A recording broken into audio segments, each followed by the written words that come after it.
Government exam MCQ hub में आपका स्वागत है। पहला प्रश्न है, बाह्य कान में कौन सा भाग शामिल है? ए. Cochlea, B. अर्धवृत्ताकार नलिकाएं, सी. Pinna, D. यूस्टेशियन नली।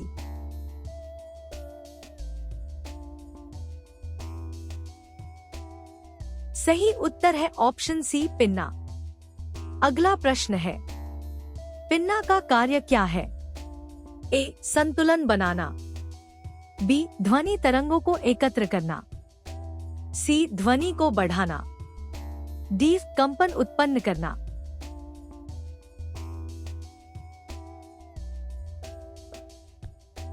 सही उत्तर है ऑप्शन बी, ध्वनि तरंगों को एकत्र करना। अगला प्रश्न है, कर्णपटल किसे कहते हैं? ए. झिल्ली जो बाह्य कान और मध्य कान को अलग करती है, बी. कठोर अस्थि, सी. तंत्रिका संरचना, डी. वायु से भरी नली।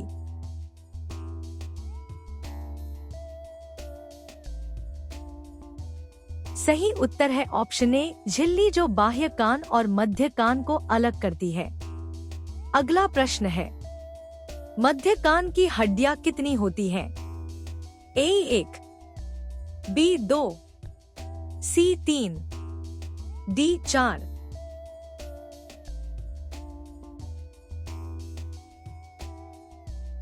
सही उत्तर है ऑप्शन सी, 3।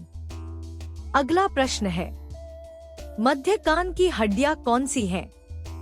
ए. Malleus, incus, stapes, B. Cochlea, utricle, saccule, C. Pinna, कर्णपटल, नली, डी. Semi circular canals.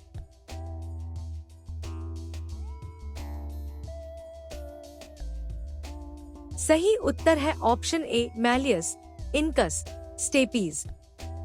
अगला प्रश्न है, यूस्टेशियन नली का कार्य क्या है? ए. ध्वनि बढ़ाना, बी. संतुलन बनाना, सी. मध्य कान का दाब संतुलित करना, डी. रक्त प्रवाह बढ़ाना।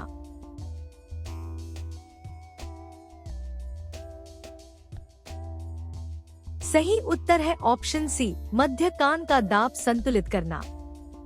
अगला प्रश्न है, आंतरिक कान का मुख्य श्रवण अंग कौन सा है?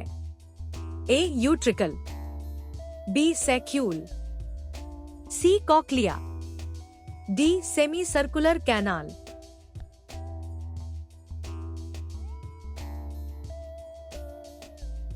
सही उत्तर है ऑप्शन सी, कॉक्लिया।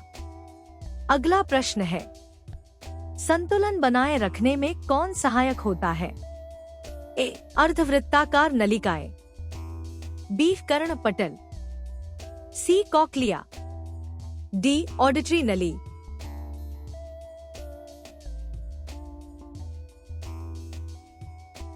सही उत्तर है ऑप्शन सी, कॉक्लिया। अगला प्रश्न है, कॉक्लिया किस आकार की होती है? ए. गोल, बी. सीधी, सी. सर्पिल घोंघे जैसी, डी. चपटी।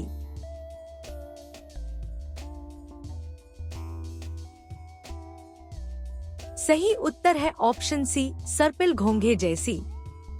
अगला प्रश्न है, पेरिलिम्फ किस स्थान में भरा होता है? ए. कॉक्लिया और सेमी सर्कुलर कैनाल्स के बाहरी झिल्ली के बीच, बी. पिन्ना में, सी. यूस्टेशियन नली में, डी. रेटिना में।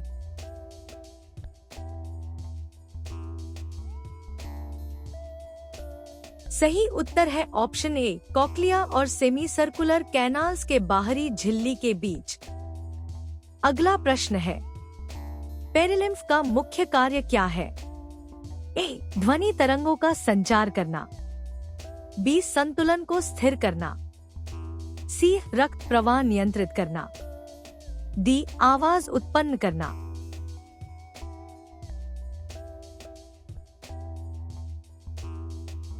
सही उत्तर है ऑप्शन ए, ध्वनि तरंगों का संचार करना।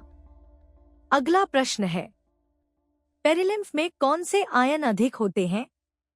ए. मैग्नीशियम आयन अधिक, बी पोटेशियम आयन अधिक, सोडियम आयन कम। सी कैल्शियम आयन अधिक। डी सोडियम आयन अधिक, पोटेशियम आयन कम।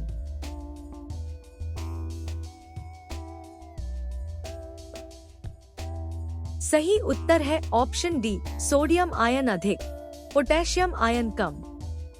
अगला प्रश्न है, संतुलन बिगड़ने से संबंधित रोग कौन सा है? ए मोतियाबिंद, बी वर्टिगो, सी ट्रैकोमा, डी ग्लूकोमा।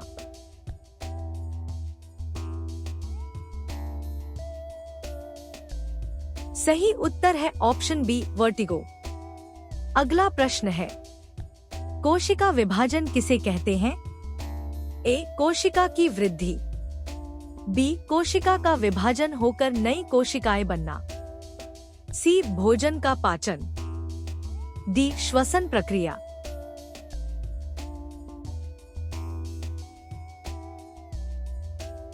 सही उत्तर है ऑप्शन बी, कोशिका का विभाजन होकर नई कोशिकाएं बनना। अगला प्रश्न है, कोशिका विभाजन के कुल कितने प्रकार होते हैं? ए 1, बी 2, सी 3, डी 4।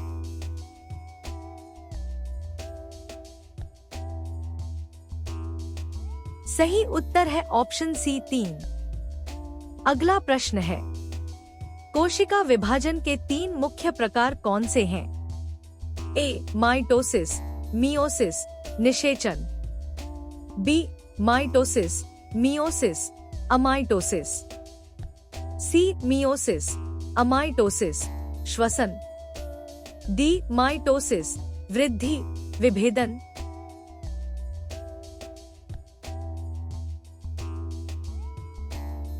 सही उत्तर है ऑप्शन बी, माइटोसिस, मियोसिस, अमाइटोसिस। अगला प्रश्न है, कोशिका विभाजन को सबसे पहले किसने और कब देखा था? ए रॉबर्ट हुक 1665 ईस्वी, बी श्लाइडेन एवं श्वान 1838 ईस्वी, सी रूडोल्फ विर्चो 1855 ईस्वी, डी वाल्टर फ्लेमिंग 1879 ईस्वी।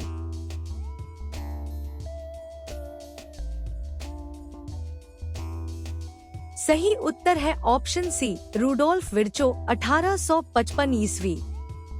अगला प्रश्न है, कोशिका विभाजन के 3 मुख्य प्रकार कौन से हैं?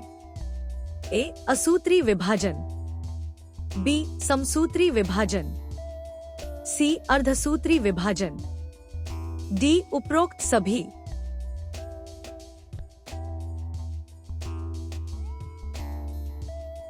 सही उत्तर है ऑप्शन डी, उपरोक्त सभी। अगला प्रश्न है, अमीबा, प्रोटोजोआ, नीलहरित शैवाल तथा जीवाणुओं में सामान्यतः कौन सा कोशिका विभाजन पाया जाता है? ए माइटोसिस, बी मियोसिस, सी अमाइटोसिस, डी साइटोकाइनेसिस।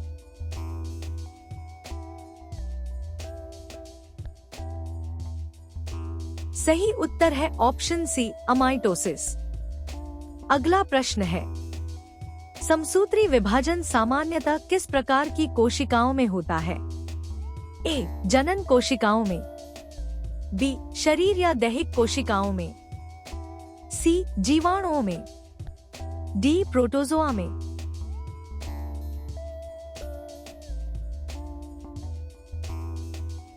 सही उत्तर है ऑप्शन बी, शरीर या दैहिक कोशिकाओं में। अगला प्रश्न है, ऐसे ही और MCQs के लिए वीडियो को लाइक करें, शेयर करें, चैनल को सब्सक्राइब करें और बेल आइकन प्रेस करना न भूलें। धन्यवाद।